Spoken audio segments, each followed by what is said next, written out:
جلدی سے یہ 2-3 آیتیں پڑھ کے بیان ختم کرتا ہوں. اللہ تعالیٰ آگے قرآن میں فرماتے ہیں فَلَوْلَا إِذَا بَلَغَتِ الْحُلْقُومَ. اللہ کہتے ہیں یہ باتیں میں بتا رہا ہوں یہ میں تھوڑی خود کہہ رہا ہوں. یہ باتیں ہیں یہ کون کہہ رہا ہے بھائی؟ یہ تو اللہ کہہ رہا ہے. یہ تو اللہ کہہ رہا ہے. تو قرآن آگے کیا کہتا ہے؟ فَلَوْلَا إِذَا بَلَغَتِ الْحُلْقُومَ. اللہ کہتے ہیں ایک ٹائم ایسا بھی آتا ہے, ابھی تو مزے میں ہو, جب تمہاری جان کہاں تک پہنچے گی؟ بولو نا. یان ہر آدمی پہ یہ ٹائم آتا ہے کہ نہیں آتا؟ ہچکیاں لے, یوٹیوب پہ دیکھ لو ویڈیو, بڑے بڑے پاورفل اور اب آخری ہچکیاں لے رہے ہوتے ہیں. کیسا ترس آتا ہے نا اس کے اوپر. ہچکیاں لے رہا ہوتا ہے آدمی, کوئی کلمہ پڑھ رہا ہوتا ہے, کسی کی آنکھیں پتھرا رہی ہوتی ہیں اور بڑی حسرت سے لوگوں کو دیکھ رہا ہوتا ہے. فَلَوْلَا إِذَا بَلَغَتِ الْحُلْقُومَ وَأَنْتُمْ حِينَئِذٍ تَنظُرُونَ. اللہ کہتے ہیں تم بڑے بڑے طاقتور لوگ اس کے قریب کھڑے ہو کر اس کو دیکھ رہے ہوتے ہو کہ ابھی اس کی روح نکلنے والی ہے. تَرْجِعُونَهَا إِن كُنتُمْ صَادِقِينَ. تم اس کی روح کو لوٹا دیا کرو. تمہارے پاس پیسہ بھی ہے, تمہارے پاس حکومت بھی ہے, تمہارے پاس امیزون میں تم نے بڑا بزنس بھی کیا ہوا ہے. اب کیا کیا, اگر تمہاری سائنسی ترقی بھی ہے تو تھوڑی دیر کے لیے کیا کر لو بھائی, اس کی روح کو کیا کر لو.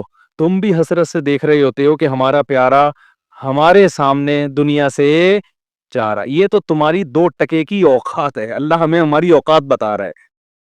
میرا خیال ہے بات سمجھ میں آ نہیں رہی آپ لوگوں کی. میرے اندر تو بھائی اتنی ہی پھیپڑے ہیں جتنا میں سمجھو. مجھے غصہ اس لیے آ گیا کہ پہلے بھی زنا ہوتا تھا, کم چھپتے تھے لوگ کہ پکڑے نہ جائیں. اب پوری یونیورسٹیوں میں لڑکے لڑکیوں کی بسیں بھر بھر کے جا رہی ہیں تفریح کے لیے. باپ خود اجازت دے رہا ہے, بھائی تمہاری اپنی لائف ہے بیٹا, تم اگر بھنگن چمارن بننا چاہو تو ہم کون سا شریف لوگ ہیں, ہم بھی بھنگی اور چمار ہیں. بزبان حال وہ یہ کہہ رہا ہوتا ہے. سمجھ میں نہیں آ رہی. عزت دار آدمی کبھی اپنی لڑکی کو کسی غیر مرد کے ساتھ جانے نہیں دے گا. کہے گا میں مر جاؤں گا, میں دنیا کو کیا منہ دکھاؤں گا میں. لیکن اب اس کو پتا ہے دنیا کو میں منہ دکھاؤں گا, دنیا بھی میری تعریف کرے گی. بڑا لبرل قسم کا باپ ہے ماشاءاللہ. اپنی بیٹیوں پہ کوئی کسی قسم کا کنٹرول نہ ہے, نہ رکھنا چاہتا ہے.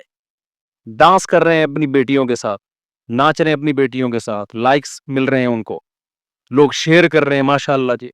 جو باپ محافظ تھا بیٹی کو حیا سکھانے کا, وہی بیٹی کی حیا نکال رہے. براڈ مائنڈڈ باپ ہے. کپڑے اتارو بھائی اس کے لوگوں کے سامنے, بہت زیادہ براڈ مائنڈ. گورا کو تو چڈیاں پہن کے ان کی بیٹیاں ان کے باپ کے سامنے ناچتی ہیں. براڈ مائنڈڈ بننا ہے تو پھر پورا بنو نا. یہ منافقت کیسی ہے؟ اگر غلط ہے تو پھر, اگر گورا غلط ہے تو پھر یہ عمل بھی غلط ہے جو یہاں ہو رہا ہے. شادیوں میں ناچ رہی ہیں بہنیں بھائیوں کے ساتھ. تو ناچ گانے پہلے بھی ہوتے تھے تو تھوڑا حیا تھی, تمیز تھی لوگوں میں کہ کس کے سامنے ناچنا ہے اور کس سے اپنے ناچ کو چھپانا ہے. لیکن اب کیا ہو رہا ہے؟ غیرت ختم. وہی بات ہے جب آخرت پر ایمان ختم ہوگا, جب اللہ کے سامنے جواب دینے کا خوف ہی ختم ہو گیا تو پھر جو چاہے کرتے پھرو. تو قرآن کہہ رہا ہے ایک وقت آتا ہے جب تمہاری جان کہاں پہنچتی ہے؟ حلق میں, اور تم دیکھ رہے ہوتے ہو. وَنَحْنُ أَقْرَبُ إِلَيْهِ مِنْكُمْ.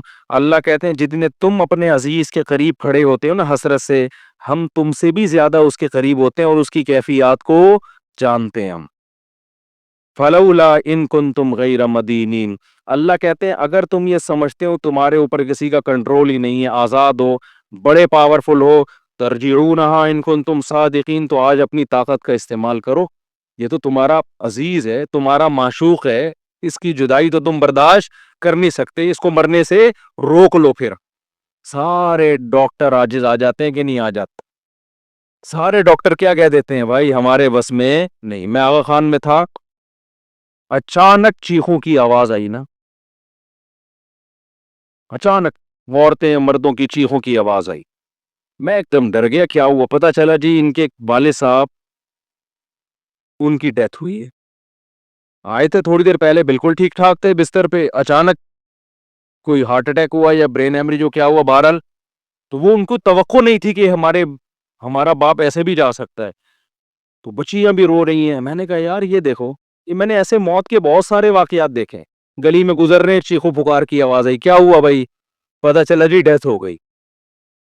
کتنے کتنے سال رشتے آپس میں ٹائم گزارتے ہیں اور جدا ہونے میں چند سیکنڈ بھی بولو نہیں لگ، اور پھر روتے 3-4 دن تک ایسے ہیں جیسے بڑا غم ہوا ہے، اور 3-4 دن کے بعد 20-20 30-30 سال پرانے رشتوں کو ایسا بھولتے ہیں جیسے زندگی میں کبھی رہنا نصیب ہی نہیں۔ یہ ہے وہ دنیا جس کے پیچھے انسان کس کو ناراض کر رہا ہے؟ خدا کو ناراض کر رہا ہے۔ تو قرآن کہتا ہے اس کی جان لوٹا کے دکھاؤ۔ فَأَمَّا إِن كَانَ مِنَ الْمُقَرَّبِينَ، اللہ کہتے ہیں اب یہ میرے پاس آ گیا ہے، اب یہ تمہاری کسٹڈی سے نکل گیا، اب میں بتاتا ہوں اس کے ساتھ کیا ہونے والا ہے۔ سمجھ رہے ہو نا؟ اب اس کا خود اپنے اوپر بھی کنٹرول نہیں، اب تک تو یہ تمہارے ساتھ بہت کچھ کر رہا تھا، فلاں کو اوپر چڑھا دیا، فلاں کو گرا دیا، فلاں کو یہ کر دیا، فلاں کو یہ کر دیا، کسی کو گالی دے دی، کسی کو صدقہ خیرات کر دیا، اب تو یہ کر رہا تھا، اب اس کے ساتھ میں کروں گا جو بھی ہوگا، تمہارا بھی کنٹرول ختم اور خود اس کا بھی اپنے اوپر سے کنٹرول ختم۔ فَأَمَّا إِن كَانَ مِنَ الْمُقَرَّبِينَ، اللہ کہتا ہے یا تو یہ نیک لوگوں میں سے تھا، ساری زندگی اس نے مجھے یاد رکھا، میرے احکام کو فالو کیا، فَرَوْحٌ وَرَيْحَانٌ، تو اس کے لیے خوشبوئیں ہیں، وَجَنَّتُ نعیم، اور خوشخبریاں ہیں ہمیشگی کے باغات کی۔ وَأَمَّا إِن كَانَ مِنْ أَصْحَابِ الْيَمِينَ، دائیں ہاتھ والوں میں سے تھا، فَسَلَامٌ لَكَ مِنْ أَصْحَابِ الْيَمِينَ، اللہ کی طرف سے اس کو سلامتیاں ملنا شروع۔ ایسے بہت سارے واقعات ہیں اہل اللہ کے کہ موت کے وقت انہوں نے فرشتوں کو دیکھا اور موت کے وقت وہ باتیں کرنے لگے کہ اللہ کی طرف سے ہمیں نیک فرشتے ہماری روح قبض کرنے کے لیے آئے۔ میں نے بھی ایسے واقعات سنائے ہیں آپ کو پہلے بیانات میں، بھی بہت وقت ہو گیا تو میں اس کو اسکپ کر رہا ہوں۔ بہت ایسے واقعات ہیں، شہداء کے بہت واقعات ہیں۔ میرے والد صاحب نے بتایا کہ ایک قاری صاحب ہندوستان میں قرآن پڑھایا کرتے تھے، ساری زندگی ان کے نا بچوں کو قرآن پڑھانے میں گزری، موت کے وقت نا ان کی جسم سے روشنی کا گولا نکل کے گیا ہے، سب نے دیکھا جتنے لوگ تھے۔ حضرت مولانا اشرف علی تھانوی رحمۃ اللہ علیہ، جن پر آج لوگ بڑے اوٹ پٹانگ قسم کے اعتراضات کرتے ہیں، ان کی جب ڈیتھ ہوئی ہے نا، تواتر سے جو ان کے قریب لوگ کھڑے ہوئے تھے، انہوں نے بتایا کہ ان کی 3 انگلیوں سے روشنی کی کرنیں نکل رہی تھی موت کے وقت، کیونکہ پوری زندگی نا ان 3 انگلیوں سے تصنیف کا کام کیا ہے۔ ان کی سینکڑوں تصانیف ہیں جن سے بہت اگر مولانا اشرف علی تھانوی رحمۃ اللہ علیہ ہندوستان میں نہ ہوتے نا تو آج یوں کہا جائے نا کہ میں بھی شاید بدعتی ہوتا، تو یہ بات غلط نہیں ہوگی۔